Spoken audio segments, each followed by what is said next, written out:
Welcome back, episode 21 of Precious Metal Gents. I'm Zan here with Brian, and tonight marks the third episode of our mini series on the Precious Metal Gems parallel. Hope you guys got to tune in last week. If you haven't heard that episode yet, go back and check that out. We had a long discussion with Brendan from PSA 90s Wax about grading and fakes and all kinds of stuff concerned with 90s. So go back and check that out if you haven't heard it. Today, we are moving into 98 PMGs. Like last week, this will be sort of a two-part show. The first, we'll be going through the set, some of the specifics, our favorite designs, some of the high sales we've seen on these cards. And then the second half of the episode, we're going to have Jimmy Martins on. He goes by PMG Maniac on Instagram, although I think it's his dad's account. But Jimmy has some of the craziest PMG collections that out of anyone in existence. So he's going to come on to talk about those in just a little while. But first up, 98 PMGs.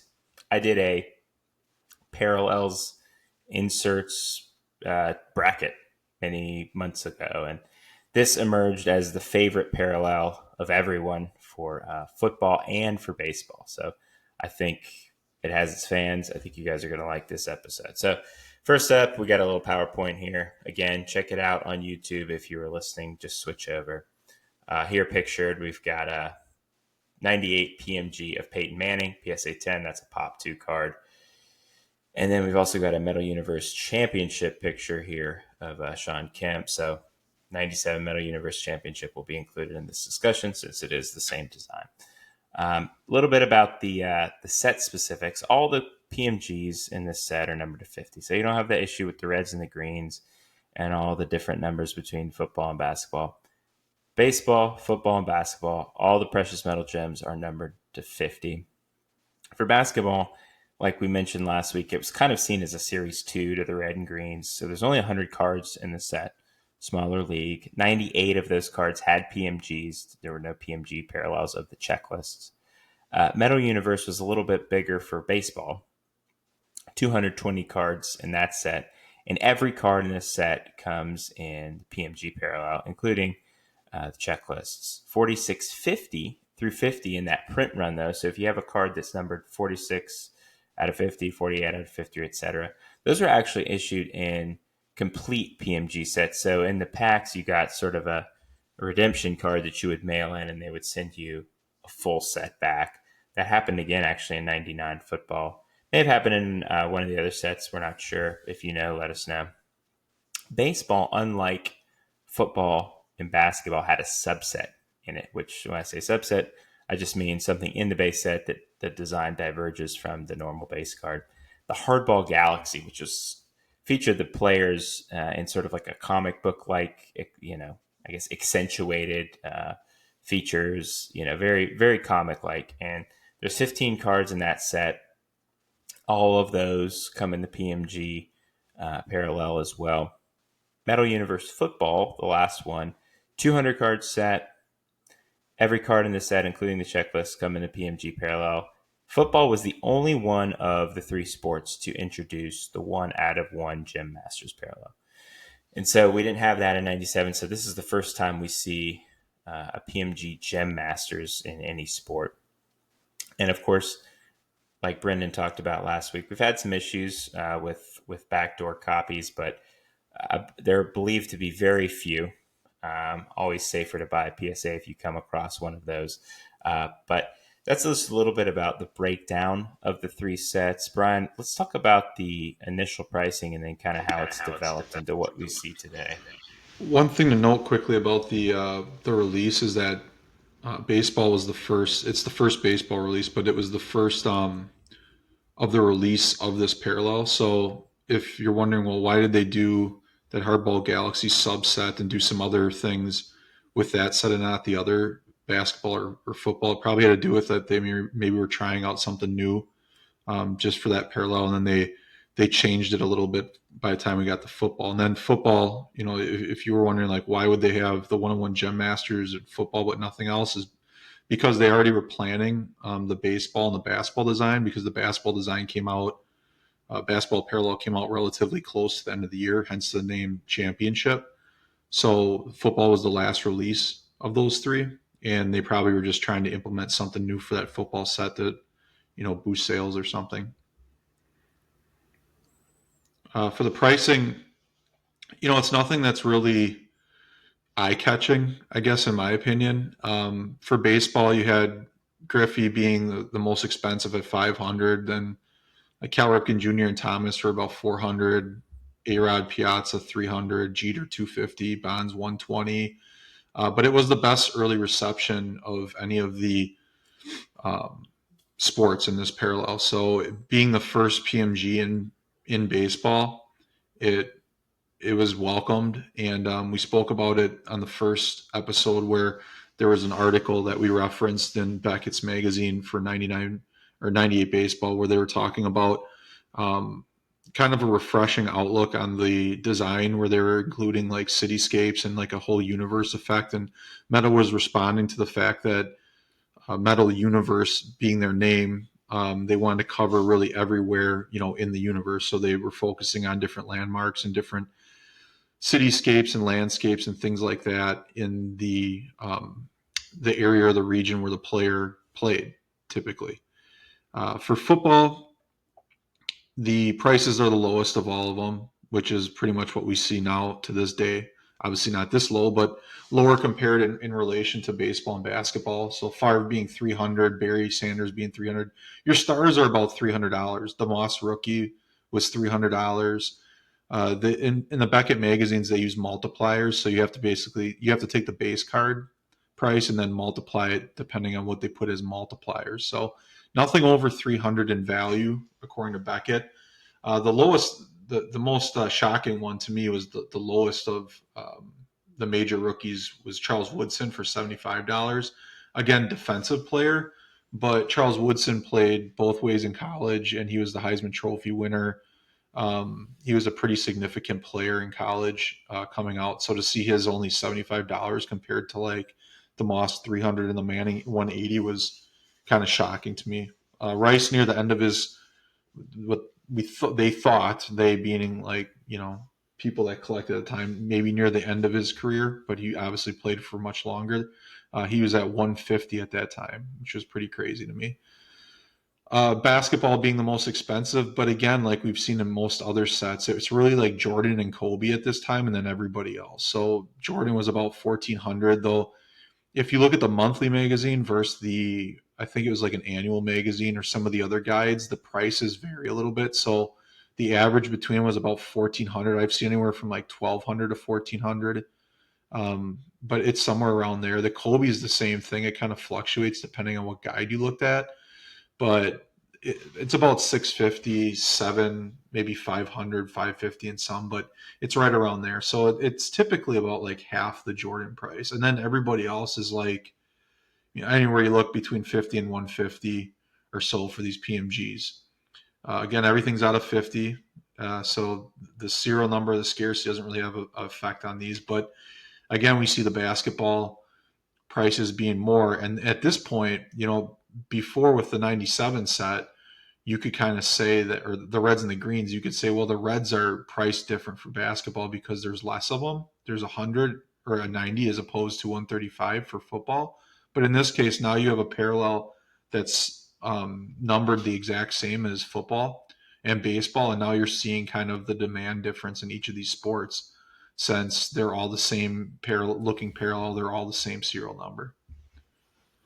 I'm surprised to see Rice that low, even though Yeah. he was, like you said, at the end of his career. He's now what we see is towards the top. Yeah. So some of the biggest sellers, these weren't back in the 90s. These are the highest sales for these cards.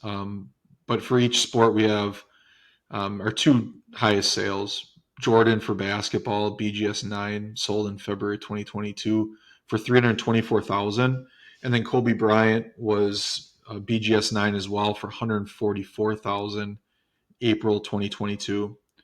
Baseball, the highest sales were the Griffey PSA 8 for 72,500 in September 2023, and that was a reported private sale.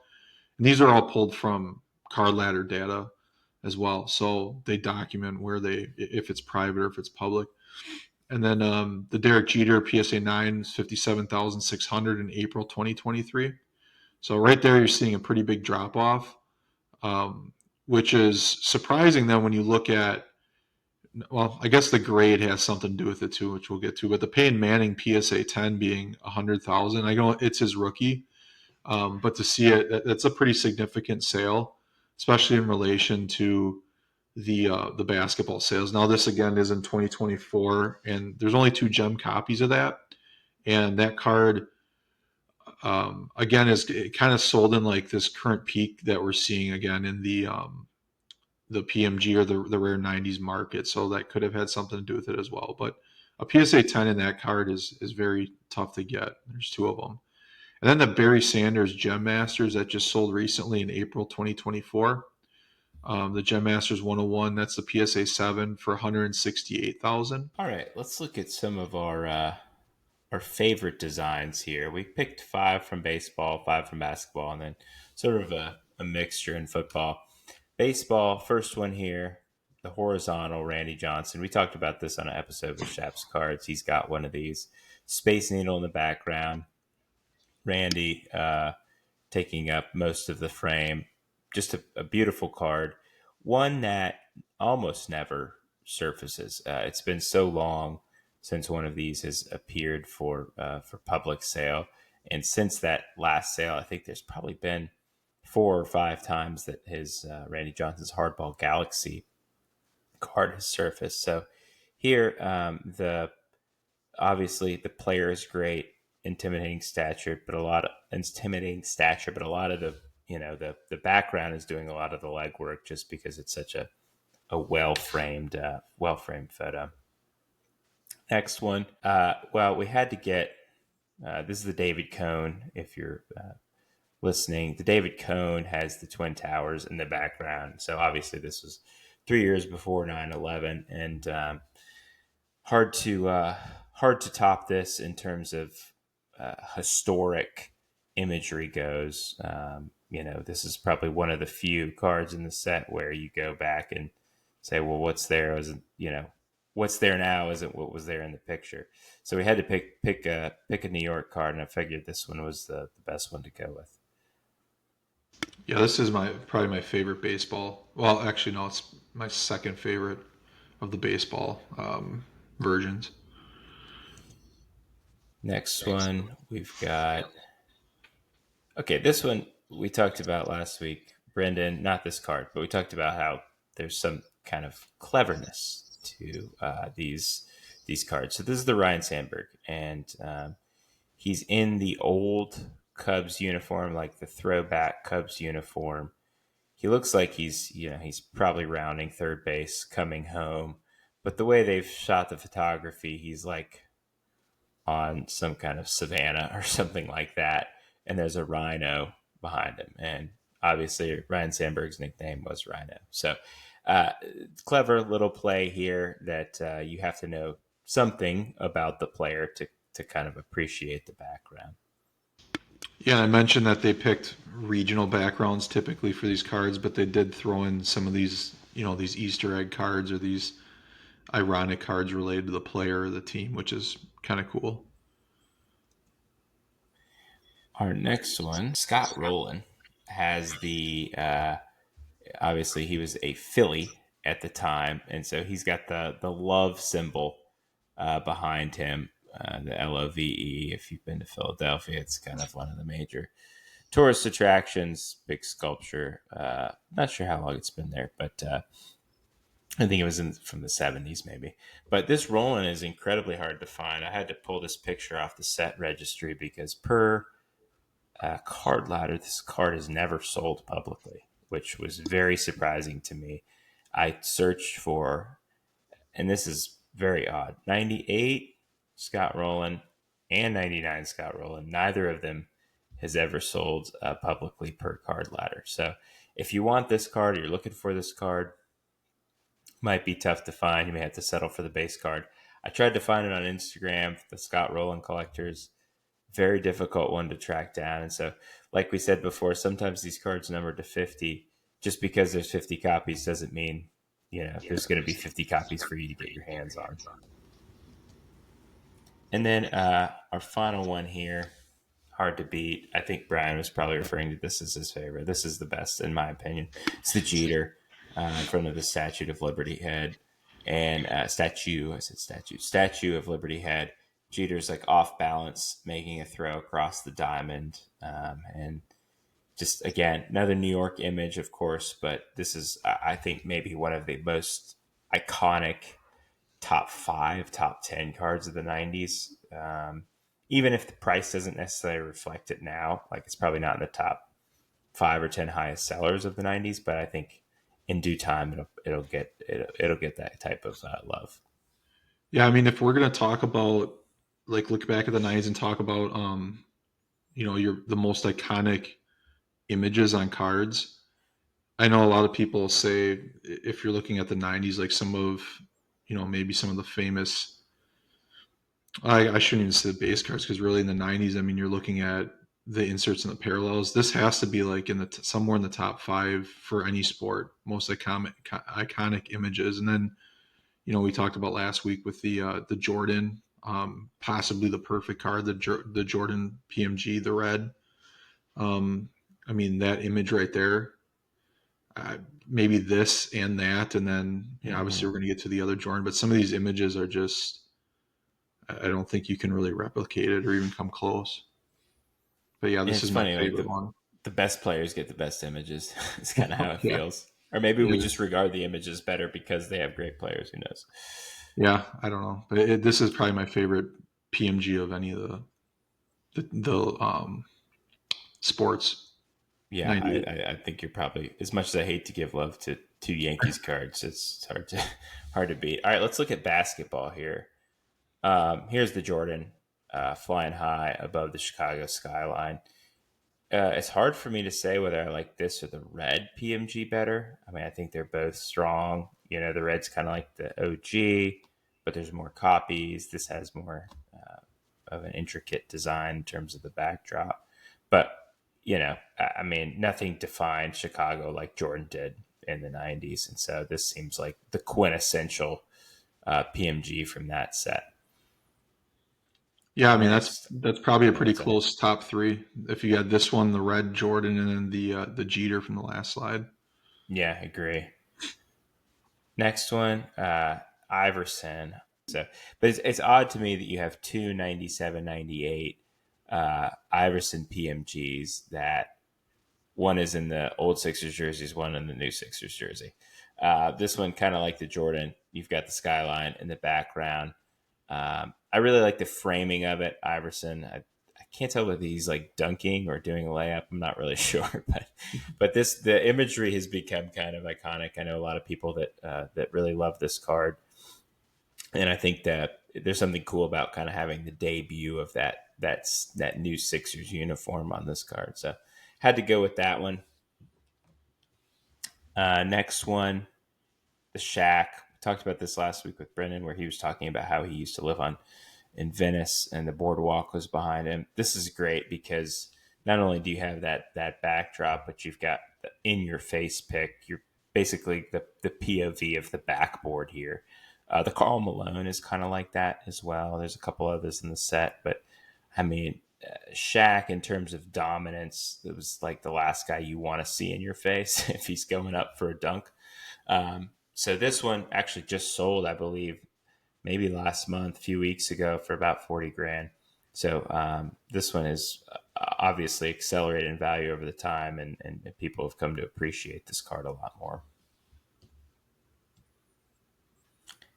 Number 4, I had to go with this one, a Rodman card here. Not because I'm a huge Rodman fan, but if you think back and you think about, I tell you to picture Rodman on the court in your head, there, he's his body is like splayed out in some exaggerated fashion, right? He's like diving for a ball, or in this picture, he's giving a rebound, kicking his feet out. Um, Rodman was sort of his own. Uh, it was an icon of his own kind in the 90s. And so I had to go with this one because I felt like this perfectly encapsulated what we remember about the '90s, and especially the '90s Bulls. Yeah, there wasn't a more violent rebounder. And you think of Yeah, just catching a ball off a rim. I mean, he made it violent, even if there was nobody even around him. And this picture captures that pretty well. He's on like under a plane on a runway or something. exactly. Bull in a china shop, Yeah, right. but he got it done. Okay, last one went with Tracy McGrady. I think this card's really special, mainly because we talked about how they wanted to expand the set into like the whole universe imagery, and a lot of the rookies and young players have, like Duncan McGrady, have the outer space theme because they're rookies, and so this one has that sort of galactic feel to me. It comes on the heels of Space Jam, and so I know it's not MJ, obviously, but McGrady at one point was sort of seen like almost like an heir to the throne in a way. He was so revered coming out of school, and was just an entertaining player, especially when he was paired with Vince Carter. Love these old Raptors jerseys. The purple and the red really matches the kind of the purple and the red of the galaxy behind him. So I really wanted to get one of these kind of space themed cards into the choices. Brian, do you like the space themed cards?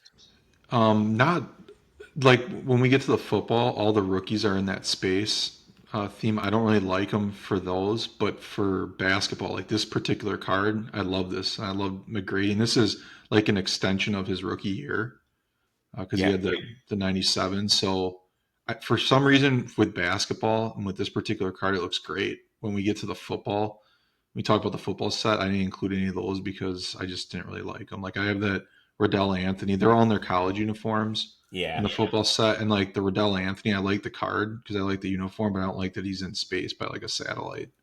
I agree. For basketball, it just looks smoother for some reason. Yeah, it does. It just seems like it's not out of place. It seems like something with basketball jumping the air. It just makes more sense. I don't know. Let's take a look at some of the sort of the common themes that we have through the '98 sets. Yeah, so football, it's pretty similar to like the themes that we talked about in baseball and basketball, but the breakdown in football seems to be really, I don't know, strategic's the word, but I think they have the best backgrounds overall. Like, there's really, really good iconic backgrounds in basketball and baseball, but I think Brendan even talked about the fact that football seems to just kind of take it to the next level, probably because it's the last set that use this parallel or this type of aesthetic and this background in the PMG run. So I think maybe they would just kind of perfected it, but they did a really good job of kind of breaking it into different categories. This one I have featured here is some of our favorite naturescapes. So there was a group of cards or a number of cards in that set that really just focused on like nature images. So one pictured here is the Deuce Staley. He's jumping, probably catching a pass over the middle or something, and it's like it's not a typical photo of like a trail in the woods in fall. It's more of like I don't know how you describe it, but kind of like a scoped uh, Mm-hmm. camera. You know what I'm saying? Like kind of a scoped picture of a Yeah, it's like trail, the which is bubble really cool. lens. Yeah, like Yeah, a bubble lens. Yeah, it's really cool. So, and then with his white jersey and the green helmet, it pops. And then the John Randall, and some of these too, unfortunately, like if you're looking at the slideshow, some of these are tough to capture with the PMG aesthetic. If you wanted to see more of these, like I would suggest just you could buy the base set really cheap, put them in a binder. Like the backgrounds of these cards are great. But this John Randall, he's like in a snow mountain type background. Same with the Charlie Garner here that I've pictured. It's like a snowy um, background with trees and stuff. And then the Ed McCaffrey, he's running by mountains. Obviously, the Rockies in the background, which is really cool, being that he's a Bronco. And one of my favorites in the set, which it doesn't, I don't know why. I mean, other than the fact that it's Antonio Freeman, I don't really know why I like it so much, but I've always liked this shot of him. He's like high stepping over somebody, or I don't know what he's doing. He's high stepping. He's like running over a creek. So they put like a river or creek underneath, like between his legs, kind of, and he's like jumping over it. And it's like in a wooded area. It's pretty cool. Unfortunately, in this set, the Packers have like I would love this set. I'd probably collect the entire team set, even though it's expensive. And make sure I did if they had better backgrounds. But it's like every Packers player, they don't have any like Wisconsin landmarks. They have just like outdoors backgrounds, which are cool. But like when every single card has that, compared to like the New York backgrounds, which we'll get to, like the New York backgrounds have great landmarks and stuff, and like iconic, things for New York City.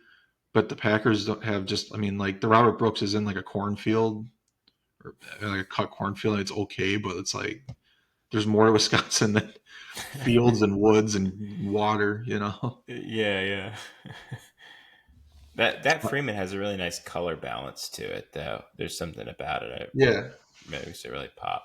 it's a great card. It's just that I wish that there was more. Like we'll talk about the Favre a little bit later, but it's like, I mean, they could have done better with the Favre. It's like the perfect image of him, and then it's the background sucks.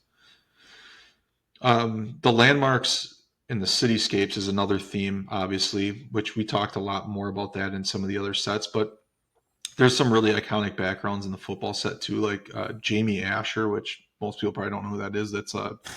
He's a tight end for the Redskins. But his background is the front of the White House, which is really cool. It's a really cool looking card. So it kind of breaks the theme of like the good players get the good backgrounds. Like it's like he's running in the front yard of the White House. It's pretty cool. And then not trying to flood the presentation with Giants and New York themes, but like obviously we know New York's got some really good backgrounds or some good landmarks, and this is another one of like the cityscape or the just really like an overhead view of the trade towers and just like the city of New York and Chris Calloway running across. It's a horizontal card. It's really cool, iconic. The Andre Hastings is another one that's pictured here, and he's like running around on a riverboat Yeah, for Riverboat Casino, maybe. yeah, Riverboat Casino in New Orleans. So he's a New Orleans Saint, so that's the tie-in with that. And then the Steve Young's really cool. Again, another card you just really don't see much of, but he's running on. You see the trolley, the San Francisco trolley in the background, and the hill. The hills, the hilled streets, and things like that in the background. I think you probably see more of like the cityscape in San Francisco, but it's just a really cool looking card. And then added the Chris Penn, who's a Chicago Bear, because it's like almost the same background as the cityscape of Chicago that Jordan has on his card. So I thought that was Mm-hmm. kind of interesting. So he's catching a pass over. Is that Mark Carrier? Looks like Yeah. Mark Carrier or something, and he's catching a pass over him jumping. It's a pretty cool shot. Unfortunately, he's not as iconic as Michael Jordan doing that, but. And then there's the group of cards where they incorporate in this football set animals. They don't have many in the other sets, not as many. We talked about the rhino on the Brian Sandberg, but it seemed like they really went kind of wild, no pun intended, with the animals in the football set. And they actually have really cool designs. So they didn't make it, in my opinion, they didn't make it really like cheesy or anything. It's cool because it's linked to like the team. So there's more than I even have pictured here, but these are just some of the cool or interesting ones I put in. The Barry Sanders probably being my favorite. It's an awesome card. It could be to me one of probably my favorite Barry Sanders card. I don't know if I'm on an island with that or not, but I just think it's awesome with the line in the background looking at him, and he's kind of like running from the side of the card. It's a horizontal card, as most of these animal ones are. But he's got the blue uh, jersey. I always like that blue Lions jersey. It's a really cool looking card. One that's probably close to your heart, the Corey Dillon. He's running in front of a Bengal tiger, and that is at the snow or something. Yeah, I used to have that card actually in an 8.5. Kind of now you're making me regret getting rid of it. Yeah, that's it. That was a cool card. It was these images are I mean they subdue the animal a little bit and make it a little bit unclear. But when you get it in hand, it's not hard to see. No, yeah, these scans, I think, just they make them look the backgrounds look more subdued than they are. Like in hand, you can see the background pretty clear, and it actually adds to the background, in my opinion. The base cards are more like flat. This makes the shine kind of come out. Um, the Curtis Conway is another one. It's got a looks like a bear cub climbing a tree or Yeah. something behind him, looking at him. One, I guess, probably my second favorite one of the animals, surprisingly, is this OJ McDuffie where he's underwater with a dolphin.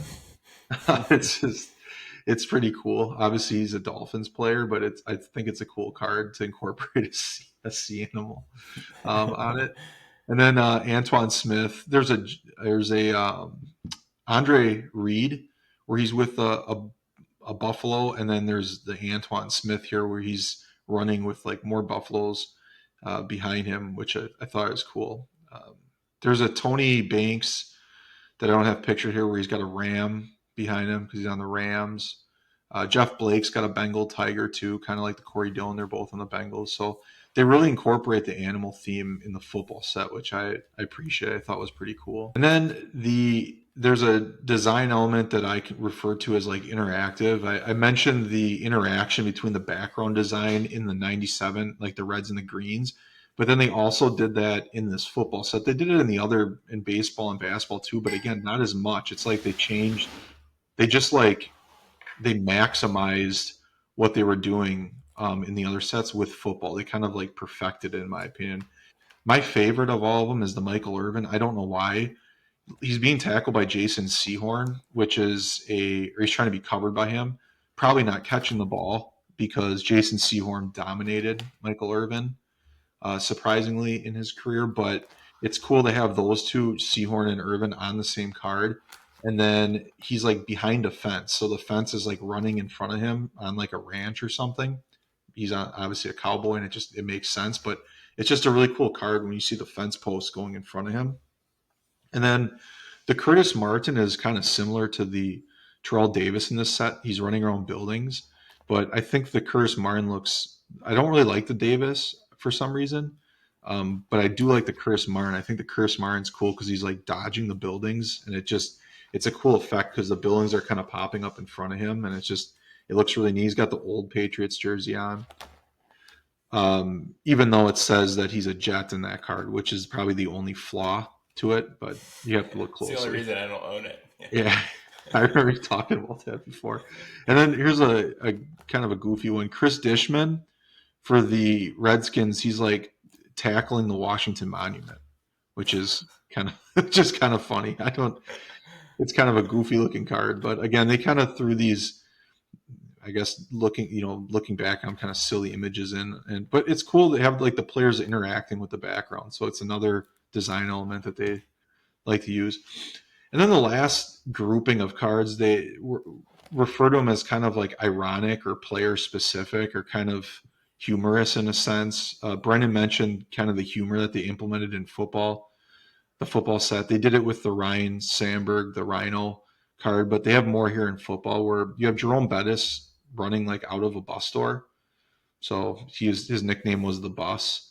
So it's kind of ironic and funny. And then you have Bruce Smith, the Bruce Smith card where you have a stop sign in front of him, and it just kind of tying it into defensive player stop. I don't really see any other reason why they would put a stop sign in front of Bruce Smith, other than that fact that he's a stopper. I guess I don't know.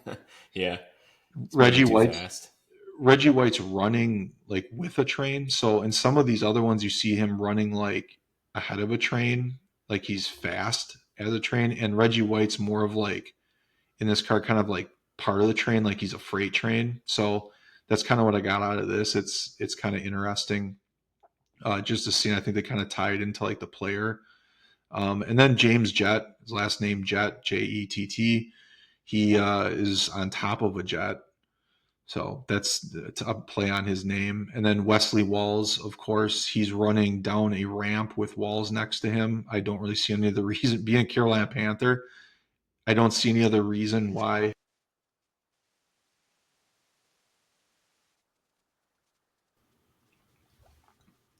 So last grouping design elements that we have from the 98 football set is something we refer to as ironic or player specific backgrounds. So you saw a little bit of that with the baseball set where they had the Ryan Sandberg with the rhino chasing him. We see something similar, maybe extended a little bit more in the football set. I don't remember seeing much of that in the basketball set at all. So there was maybe one or two in baseball, but there's a number of them in football. And the first one, the main one, is the Jerome Bettis, where he's like running out of a bus.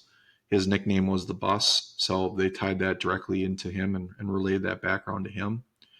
Then you have a Bruce Smith, where he's got a stop sign in front of him.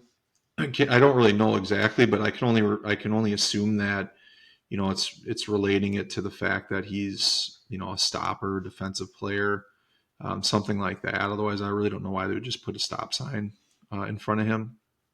And then the Reggie White, where you see a lot of players that are kind of running from trains or run having a train like in the picture, but he's like running next to it, kind of like part of it, and it's going the same direction as he's running. It's kind of just reminds me of like he's like a freight train coming down at you, and it ties into what he's doing. It doesn't really have much to do with Green Bay, so I can only assume that that's probably what they're trying to get at with that picture. Then James Jett, his last name is Jett, Jet, and he's on top of a jet. It's a really cool image. He was a speed wide receiver, deep threat. So it plays into his last name. And then Wesley Walls, as you could probably guess, he's got walls like brick walls next to him, and he's running down a ramp. I can only imagine that it's related to him and not Carolina. I don't know if you look at this image. If somebody recognizes this image that knows Carolina really well, correct me if I'm wrong, but I think it ties into just him as a player and his last name. That And would then have the been great if they had added that to the last slide, the blended ones, like where Martin, if Walls had just been going through a wall, right, yeah, or a series of them, yeah, that would have been perfect opportunity. But yeah, I agree. At first, I looked at the thing, I thought it was like the Great Wall of China or something like that in the background. I was like, oh, this is crazy. he showed up Uh, to the wrong country for the game. then Natron Means is again, he's in San Diego. I don't know many combines that are driving around San Diego, but he's in a field, the It's plowing. combine plowing fields, just plowing through people. So I think it's like a play on words. He was a beast when he came out of college. So I think that's why they put a combine behind him. And then James McKnight. This is one of those pictures I was referring to. He was a fast wide receiver, outrunning a train. So the difference was they got Reggie White kind of like next to it or part of it, and then you got the fast guys are kind of like outrunning the train. So I think that's the reason they kind of tie that into. You see a number of players like that in the set where they're like outrunning trains if they're fast. So we talked a lot about the significance in the last episode, the significance of that first PMG set with football and basketball being the first, and the design elements and things. They kind of took the design elements and the creativity to another level in this set. So the major significance for this parallel version, the 98 in football and baseball, and then the 97, 98 they call it in basketball, but it's the same year. It's just the unique backgrounds. We've really never seen something like this again. Um, I don't really know if they could replicate it. I think you could make cards like this. Obviously, it wouldn't be very hard to make a card with like a landmark background or a landscape, but I just think that they would maybe be reaching now. I don't know if you could just recreate the magic that was put into these cards, and I think you can. I'll hear what you have to say about this, Zan, but for me, it's like it was like you kind of like grow into this. For me, I didn't really like them when I was a kid, but I've learned to really love them and appreciate the creativity and the background images as I got older. And probably when I was a kid, I didn't really, care much about looking at animals in the background of the card or like, you know, guys running around on trails or running over rivers or things like that. So, Yeah, I mean, I agree with you. I mean, when we were kids, we didn't really know what a lot of the landmarks were. And now you think about, in terms of modern, I think they've Panini's maybe tried to emulate it a little bit with like the downtowns and stuff. I mean, they're so cartoonish and they're so packed with like imagery and things like that that it just doesn't look. It looks unnatural. And then you have like 4 or 5 different iterations of a downtown for the same guy. It's like how many downtowns can you have of one guy? And then as far as the backgrounds go, I mean, think about um, in general with cards, you're picking action shots from the field. All you're doing is Getty images, pick the photo, use it for the card. Here, not only did you have to pick the photograph of the player, but you had to design a background for every single base card that was particularized to that player, that city. Um, so the amount of work that went into this, not only that, the design with the foil on the front. I mean, the amount of work that went into this set to sell for like $2 a pack at the time was incredible and super underappreciated. I'm glad now that this set gets a lot more love because it truly is a masterpiece of a set, and I'm glad that there are these precious metal gems that give us sort of an exclusive piece of the set, that make a chase element to the set beyond just the base cards as well. Yeah, I think you hit the nail on the head. I think the issue with the downtowns for me isn't that I don't like. I like the attempt at creativity and including like the city and stuff in the background, but I think they make it too messy in my opinion. Yeah. They just kind of flood the card with too much cartoonish stuff in the background, whereas this is a really clean image. First off, it's not a drawing or art. It's an actual photo. Number one, and then like with the other set, the first set, the '97 set, you had to have the right. It's not just the background, but you had to have the right card or the right photo. And it's like they picked the right photo. They handpicked the right photo for every one of these cards. Like it's not just a random picture of Brett Favre. It's in fact one where it kind of plays to the background where he's kind of running and he's throwing the balls like coming out of the card. Like it's a really cool image. You can't, or a really cool photo. You can't make the card what it is without having the right photo. And I think that also gets lost in some of the stuff, the cards today, where I don't know if the attention to detail and the design element is there, which is why I think we get more quantity and not necessarily quality. Um, there's also a thing where we don't discuss it much, but every card's got an image of the player, a little small image of the player next to the name too, in foil, which is really cool. It's just another added piece. Obviously, these cards are all numbered out of 50. And we mentioned it before that they're way tougher to find than a typical card out of 50. I don't know if it's because a lot of these things got destroyed or lost or what. I find it, obviously there's some that are sitting hitting away in collections right now, and there's people that are not public with their collections, and they have a number of these. I get that, and there were 5 fully serial numbered PMG sets in baseball that were distributed and given out. So there's 5 people out there that got the full sets, most likely, if the redemption cards were pulled. But I don't know. I don't know if they've a number of them have survived, because I mean if you go through each player, like what's a typical average graded pop for each of these players on average? It's just a It's got to couple, a be few. under 10. Yeah, under Yeah, 10. Yeah. and I doubt that, like, if there's people that know of them, I doubt there's a ton of like the major cards sitting out there, in top loaders or something, just not graded, or screw downs. Because I mean, there's probably some, but like the Hmm. reason why we saw in the other set the Jordan Red being the most graded is because when people see a Jordan card and they see it numbered, they go get a grade. So you get an idea of what population of a card is out there when you look at the best players. Usually those are the ones with the higher graded pop because it's worth getting graded. And even for like the Favre, like what's the overall pop on the Favre? That's I haven't checked in a while. I would guess like 7 or 8, maybe. Yeah, I mean, and that kind of plays for the entire set, like maybe a fifth or so of the cards, out there. I don't know if there's a ton of ungraded Favs just laying around collections. I'm sure there's some, but I mean, there's got to be less than half of these things out there. Um, the probably the biggest thing of the set, other than the design element and the scarcity, is it's the first PMGs in baseball. And if you think about it, there's only 100 total PMGs in general in baseball, 50 in this set and then 50 in the 99, and that's it. So obviously, being a significant sport in America, having only 100 PMGs in general between 2 years, pretty significant. And this being the first, it's a pretty significant set in parallel. There's 11 FAR PMGs, just to answer Yeah, and your that's I question. mean that's super low.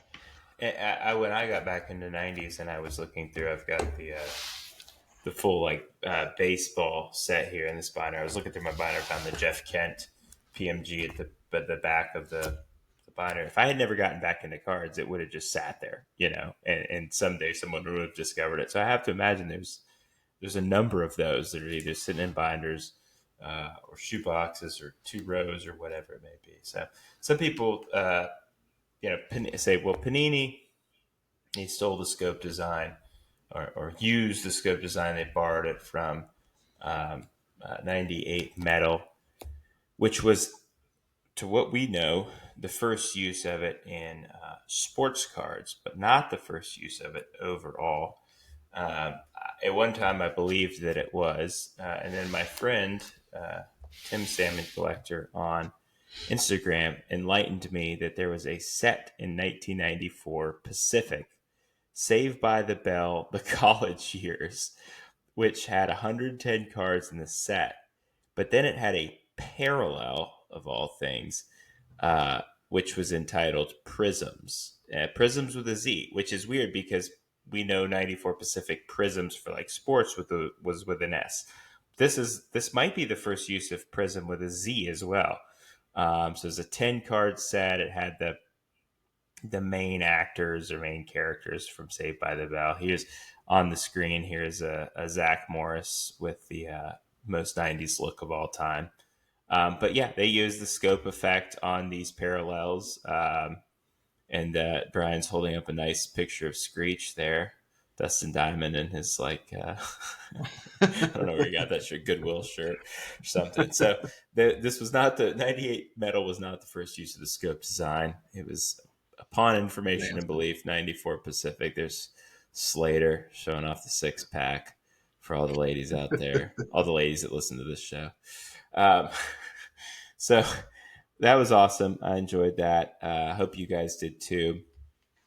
If you want to know more about 98 PMGs, stay tuned. We've got Jimmy Martins here at PMG Maniac. You don't want to miss it. All right, we are here with Jimmy. He goes by PMG Maniac. A lot of you probably know him either from Instagram or maybe have done deals with him privately or on eBay. Jimmy, thanks for joining us tonight. I know you're not like a big guy that goes on podcasts all the time, so we appreciate you making a concession here. Yeah, I appreciate you having us. Yeah, Me. no problem. Yeah, or you, yeah. Yeah. So the first thing we always typically ask guests is kind of just take us a little bit through your history of collecting, like when you started collecting as a kid, and then since you are the PMG maniac, kind of weave in when you first started collecting PMGs and metal, and was that from the release, or just take us a little bit through that.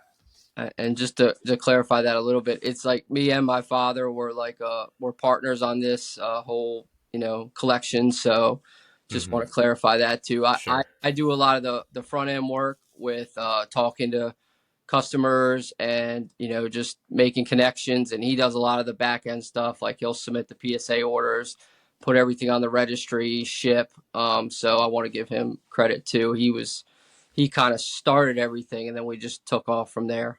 But yeah, our journey started, right when I was, growing up. We would always go to the hobby shops and look for packs, and maybe grab a couple packs a week, if I was good, and maybe not so much if I wasn't. But yeah, and Metal Universe just caught our eye, and it was just a set that it was so unique for its time. Coming off the junk wax era, it really showed out. And when we learned that they had a chase card in there that was serialized and had such a cool background in certain situations, or with the matte finishes in the first set, it was just something that you know we thought we should just acquire as many as we could at the time. And my father came up with an idea where he had put an $11 bid on everything that was on eBay for the PMGs, because at that time, the packs, I mean, we could acquire the PMGs on eBay for about what a pack costs. Wow. Our research showed that they were coming out about every 1 to 3 to 5 boxes, depending on the set. So we figured, geez, I mean, we can have 30 to 40 PMGs for what, a box costs. Why play the game of chasing the cards and just loading up on base when we can just go straight to the, gold mine? Yeah. So you looking at the PSA registry, you're ranked number one on a number of the sets. I think all three of the football years of PMGs, and then both of the baseball years. So really, I mean, that takes obviously a lot of work, and that's insane to even think about someone accomplishing for all those sets. But when did you decide to start building these sets out, and then using like the PSA registry and things like that? Yeah, the first few years, all the way through the 90s, just volume accumulation. And then, through the early 2000s, we saw the holes, and we're like, so, we wanted to start using the money to fill the holes rather than just acquire more cards than we had, that we already had. So I would say probably the early 2000s is when we, really put, the pedal to the metal and started trying to, go after the sets when we realized it was a possibility. And what made you kind of move to the PSA registry, or start kind of submitting them for grading to kind of get that competitive element? That was in the COVID lockdown. We realized that it was maybe time to start looking to sell. And so we set everything into PSA, so that we could also, see what, you know, see what cards, what the pop reports, just get all the data as far as what's out there and what we have versus what is still out there, stuff like that. And, get I guess, the recognition, but also be able to sell a little easier through the registry and the notoriety that provides. Do you have a favorite year PMG of the ones you have on the registry? Yeah, I'm pretty basic with that. We love the 1998 Circle PMGs. That's definitely our favorite set. We love the Circle scopes, and we also love that it shows the backgrounds with the PMGs still, having their, part of the card as well. With the reds and greens, you really can't see the backgrounds, and the golds are nice, but we like the circles a little bit better than that design. One of the things you guys have is or people may be confused about. They say, well, he always has like a bunch of PMGs on eBay or for sale, but those are all duplicates, right? So I think people don't know that you have all these duplicate cards, and other rare 90s cards too. What was the process with buying the duplicates, and talk a little bit about how you go about, selling and helping collectors find these grails, these rare grails. Yeah. One of our priorities in starting to sell was we had so many PMGs. We wanted to make sure that people collecting team sets had the ability to, purchase from us, ample time to purchase for us. We didn't want someone to just come in and buy our whole collection right away. And those cards, would be so much harder for the average collector to get their hands on, so, team builders, set builders. We just try to, we're basically with our selling and our acquiring, we're just trying to diversify and make sure that we're not too heavy in one and, too light in another set. Just get a decent amount of PMGs so we can trade and help people out and just, just have a balanced portfolio, basically. Do you find it difficult, like presently, since you guys are kind of engaged in the business of selling? How do you balance that with sort of like your collector gene? That is very challenging. Uh, my father has it a little bit stronger than me, so there's that. And but yeah, it's tough. You know, we always see I just started reacquiring all the Washington Redskin PMGs from my era. So I sold 4 or 5 of all those, and now I got to go buy them back at 10 times what I sold them for. So there's that. But it's just part of the, I don't know, it's just part of the hobby. You have a love for the hobby, but you have a respect for money as well, and you gotta Sure. that out. Sure. Have you ever thought about branching out into any other 90 sets to make a run on the registry, or maybe just to acquire some of like the better players from the sets? Yes, yeah, we've in trades and through acquiring through all the sources, we've started buying the rubies and the Fleer Brilliance, whether it be the gold to 99 or the 24 karat gold to 24. Sets like that we see as maybe not as prestigious as the PMGs, but still have a collectability that intrigues us. So those are the main two. There's others too, but those are the main ones that we would look for. Kind of scratches that itch when you've gotten to the top of the mountain. You got to kind of move on to another set, to kind of keep the intrigue going. It came with a lot of help. Burbank, through the years, was a big provider for us. I mean, he put a baseball set on. I think he acquired one of the sets. Sorry, the words, the buyback sets. You know what I'm talking about? Yeah. What's the word for that? The Redemptions. redemption set. Sorry, just Yeah. No worries. he had acquired one of the redemption sets and put the whole thing on eBay baseball in 2008. That's how we finished our baseball set. We got the Hideo Nomo through that listing. Wow. That took us the 10 years to get that card. Jeez. So for me, it's one thing to be like a collector of the set and then build it. Like a number of people try to build these sets, and you've accomplished that in football and baseball, and then got the top registry set and like the highest grades for most of these cards. That's like one challenge in itself. And then like what you just spoke of, with also getting duplicates, and then helping other collectors find cards and like team collectors. And you talk to me, like we text a decent amount, and you talk about like putting together like team packages and player packages and stuff like Mhm. that for collectors. And I have to say, like the majority of the PMGs that I have in my collection, I've gotten from you, and I'd continue to get them from you. And I guess I really appreciate how you and your dad balance, building the great collection. And you can see it, just from talking to you in general, that I mean, you do really care about these cards, and they are really special to you and your dad. But then you also find a way to contribute to other collectors' sets and stuff. So I just want to say that I really appreciate that, and I think that's really cool. But if you had to pick, what are, I know this is going to be probably tough, but what are your favorite PMGs from any sport? And then tell Mhm. us a little bit about why you might like them so much, and what they mean to you as a collector. Absolutely. The first one that always pops to my mind is the 1998 Curtis Martin. He is still Hmm. arming the Empire State Building as he's running through New York City, and I just think that that's just pretty sweet. I don't know how it gets any sweeter than that.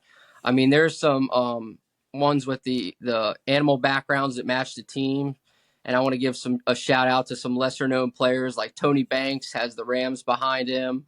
You got Andre Reed, Antoine Smith with the Bills, Marshall Faulk. There's so many good cards like Curtis Conway with the Bears. It's a great card. Um, so and then there's also guys like Jerome Bettis who has the bus in the background matching his nickname. I love that card. You don't see it a lot. And Ryan Sandberg the same way with the rhino in the background. Those are some of my favorites. In red, um, there's a lot of really nice ones. I love Dan Marino because it's got the red football. It Hmm. just looks like it's just really unique. And Irving Fryer is one. It's pretty cool too. I like that one. What do you when you look at what people are interested in now. I mean, we've seen, like, obviously you've been collecting and buying PMGs for a long time. And recently, I mean, we've seen a big uptick. Like, it's been trending upward since COVID, but like we've had some huge sales, like with the two Peyton Manning Yeah, the Peyton Manning. PSA 10s hitting at the 106 figures when they were, 40 grand 2 years ago. I mean, what do you feel? And you've always told me in my interactions with you, we really believe in these cards. Like Yeah. that's why we bought Yep. them, and we think that they're really desired, and over time, people will tend to appreciate them more and more, and they'll dry up. So, how do you assess like what the PMG market looks like right now? Do you think it's sustainable, or do you think maybe wow, these prices went up too much too fast? What's your general feeling right now? Yeah. I do believe that it's in a strong place right now, but I still believe it has room for growth. I mean, I just believe that it will at least the football and baseball sets is really where our strength lies and where our knowledge and expertise lies. So in regards to those sets, I still believe there's room for growth, to catch maybe up with basketball slightly, as far as closing the gap in values. And then just with the players who don't show up very often, I mean, that's what I lend a lot of that those higher sales to. I mean, like with our Hideo Nomo, we've only ever seen one. And so in 2008, when it came up, and when we got to buy it, and we got to pay whatever we got to pay to get it, because it was to finish off our set, and in those situations, that's I think that's what happened with the Peyton Manning. When the first PSA 10 closed, I think the second one was like somebody was like, if I ever want to get this card, I probably gotta pay up for it. So I believe there's still room in the market. I believe it's similar to the S&P 100, where it's just the slow and steady ride with PMGs, because in my opinion they're the most iconic chase cards to ever hit the hobby. Do you think from the perspective of like collectors who are, I mean, there's a lot of people who like PMGs, or kind of maybe even just kind of coming into learning about them and maybe want to get into um, the sets, but they see some of these prices and they're like, "Well, geez, I can't pay 100 for a paint man. I can't even pay 10K for a Frank Thomas." Do you have any? Are there any ways that you can think of maybe like that a new collector could kind of touch the sets in like a more affordable way for them to kind of get the experience of owning a PMG? Absolutely. I think that, trading is great, and knowing, and what I love about the this community, this 90s community, it's a tight knit group, and there's so many people that are, good people, that are respectable people, and that can pass on knowledge and help you throughout the way, regardless of in whatever, you know, however that is. And you just gotta make connections. You can reach out to myself or you or Brian, and whether it be Instagram, eBay, or however, and make connections, and trade maybe modern stuff to get into PMGs, or use your profits that you're getting it from the hobby to get into PMGs. And we have packages available in every set. So if somebody reaches out to us, they can jumpstart to about 40 or 50% of the set, just like that. So. And I've always kind of said, another way is like you said, you're reacquiring the Redskins PMGs Mhm. from '98, and I think who's the guy you mentioned yesterday, Brian? That was the Redskins guy in front of the White House, Bates, or no, not Bates, He'll be the tearing down. Asher. Asher, yeah. Yeah, Asher. Yeah, yeah. So I was gonna say, there's an access point for some of maybe like the lower end players to get into that team set. I think about teams like the Eagles, who didn't really have like Deuce Staley's maybe the biggest name in the '98 set for the Eagles, or Waters or whatever. Well, Waters is a Seahawk, but there's teams that are cheaper than others, and so I guess there's a way to kind of get into experience the design element a little bit without breaking the bank. Do you kind of feel that way too? I agree completely. Exactly. Start off with the easier players to acquire, whether it be through money and focus on the guys that maybe you liked, and then work your way up from there. Try to make some money in the hobby and spin it up to the bigger cards if there are bigger cards in your team's set. So yeah, I agree. One thing I find really interesting about these, and you kind of touched on, is that some of these, the 90 and the 99 particularly, because they're numbered out of 50, it always amazed me when you look at like the pop count of a lot of these cards.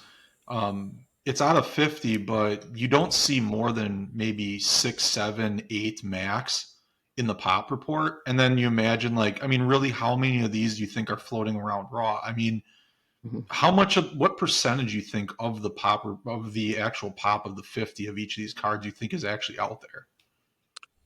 The number that we usually come to is between 15 and 20. For some reason, we can't really explain it, but you know, the most it's a good segue. I do want to say the most we ever got of one player was Ed Sprague Gold Baseball. We got 15 of him. That was our record. But that is an exception. That is not the rule. There's Jamie Asher who only has 2 reds ever graded with PSA. There's stuff like that happens all the time. There's 7 or 8 players in circle football that only have 1 graded card with PSA ever graded. So that, I mean, there's a lot of cards that are 3 or less graded with PSA, and BGS doesn't have. I think they're about 80 to 90 in football and maybe 70 to 80 in baseball for 1998. So it doesn't make any sense. But yeah, they're a lot more limited than the 50 suggests. I was telling Brian earlier in this episode, like I had the base set in a binder, and had I not gotten into '90s cards at all, I would have probably not have looked back at this binder and seen that there was a Jeff Kent PMG in there, Oh, and like and so I wonder, like there's some probably sitting in shoe boxes or binders that people may not even revisit. But you also made a point kind of before we started on the show is a lot of guys who own PMGs that um, aren't on social media. They don't grade their stuff. They kind of live the more quiet collector life. Um, like, are those some of the like? Can you tell us a little bit about like those collections and some of the bigger ones that you've seen, and like some of the craziest stuff you've seen with them? yeah. That could be that's a great point, because that could be a big chunk of the missing percentage of PMGs right there. We know some people that have collections abroad that have very big collections, but they just only appreciate it raw. They don't want to grade, and they run into issues with shipping internationally with PSA, and they'd rather keep it raw and just enjoy it that way. Um, and then there's just, up until a few years ago, that was us as well. We didn't, we weren't really out there on social media, and we were just collectors. And so, that stuff happens. And my father always tells me the only way we're ever going to find the 3 gold baseballs is to go to yard sales and start, looking through binders from the 90s. So, Yeah. they're out there somewhere. But Well, you know what, Jimmy, I appreciate you coming on here. Like we mentioned early on, you don't really get on podcasts. You don't necessarily come on and talk about your collection or how you engage in the hobby. But I wanted to thank you personally for coming on here and helping collectors out with these cards, and you do a really good job of that. You're really personable, and I would suggest I try to mention, to anybody that I know of, like, hey, I know of somebody who's got a lot of these duplicates. If you're looking for cards, and I try to hook them up with you and connect them with you, because you're a great person to deal with these things, and you have by far the greatest baseball and football PMG collection that I can imagine. So it's really awesome to finally get to talk to you in person. well, I Yeah. appreciate you too, Brian. You've been a great friend throughout the last few years, and I'm just happy that I met you, and just appreciate everything that you've done for me and my father. And Zan, we've had some deals as well, and it's gone very smoothly, and I appreciate your time and efforts there as well. Yeah, we enjoyed having you on, man. Thank you so much again, and for coming on and talking about your sets. And people, I'll reach out to Jimmy or his dad on Instagram, and he can, I'm not going to put your phone number out there, but if you want to give it on Instagram, See first people to contact you. you there on Instagram. Yeah, exactly. You contact him on Instagram and maybe you can work out a deal. Thanks again, Jimmy. Sounds good. Thanks, Dan. Thanks, Brian. Well, that was a crazy conversation with Jimmy, PMG Maniac. After the conversation ended, he told us that he has had 8,000 different PMGs at one time or another, including, I believe, 5,000 that he got in 2008 alone. Brian, what do you make of that? Like I said, when we were talking to him, he's got the best PMG collection overall of anybody that I know of, or really that anybody could have, because he's got the best sets, highest grades, and everything for all those baseball and football sets. So it's pretty amazing what he does on the collector side, and then he also balances that out with getting duplicates. You have to love the card and the set and the parallel to do that. So like someone might think, well, this guy, when they see his prices and some of the things that he sells on eBay, they might think, well, this guy's just like a flipper or somebody who's trying a dealer or something like that. But he's the complete opposite, the furthest thing from that. In fact, he loves these cards so much. He sees the collector value in it because he is a collector. So I mean, he's had to pay up for cards to get for the set. So he understands the value. And what he's really trying to do is he's trying to sell these cards. And from dealing with him, I can speak to this. He's very particular with who he deals with and who he sells to. He's not a person who's running around trying to get, a card dirt cheap and then flip it for 2x the price. That's not it. So I think that feeds into kind of what I think when I hear the word like investor or dealer. I try to relate that to what somebody like Jimmy does, and it's not really the same. So when I hear people talk about, well, I'm a card investor and I'm trying to do this, well, when you're buying cards and then just selling them for immediately with a dollar sign in mind for more than what you paid, that's not really doing any of it. Jimmy is, I mean, really all of it. He collects first and foremost. He invests in the quality of the apparel on the set by getting duplicates of what he loves. And then he does sell, but then the way that he sells, he's not throwing them up on Fanatics to try to get the highest price. What he's doing is he's setting a price and he's meeting collectors and other people like you and I, and he's trying to fill holes in their collection. That's why he talks about putting together like collector packages. And I didn't really understand that when he first brought that up to me, a while back. He'd message me and say, hey, I got a Brewers PMG package for you if you're interested. I'm like, what? A package of what? Like, what are you talking about? But he puts together like groupings of cards and then, gives like a package deal price on them for someone who's trying to build, a team set or a player run or something like that. Because he's got the mindset of, collecting, and that's how he buys and that's kind of how he sells too. So just to try to give a little context to that, I think it's really important to understand his mentality and how he approaches the hobby and the selling of duplicate side of it. Yeah, I would say if you go on eBay and you see Jimmy's listings, don't be alarmed. I mean, some of them may seem high, but he's always willing to talk and negotiate and give you better prices off eBay. And honestly, like when he first, when I first did my first deal with him, and he kind of gave me the prices, and I made an offer. He was just pretty much like, "No, dude, our prices are fixed. We don't typically negotiate. They're just like you go in a store and you're buying something." And to his credit, when I had a card, a PMG, actually it was the 98 Dylan that we talked about earlier in this episode, he inquired about it and he paid me my asking price. So I think it goes both ways. He didn't try to fleece me on one end and then fleece me on the other end too. It was a very fair exchange. We will be back next week with either an examination of the 99 PMGs or potentially a collector conversation, mainly just due to some scheduling issues with the third guest. So hope everybody enjoyed that, found it informative. You know where to find us on Instagram. Stay tuned for more collector content. We'll catch you next week.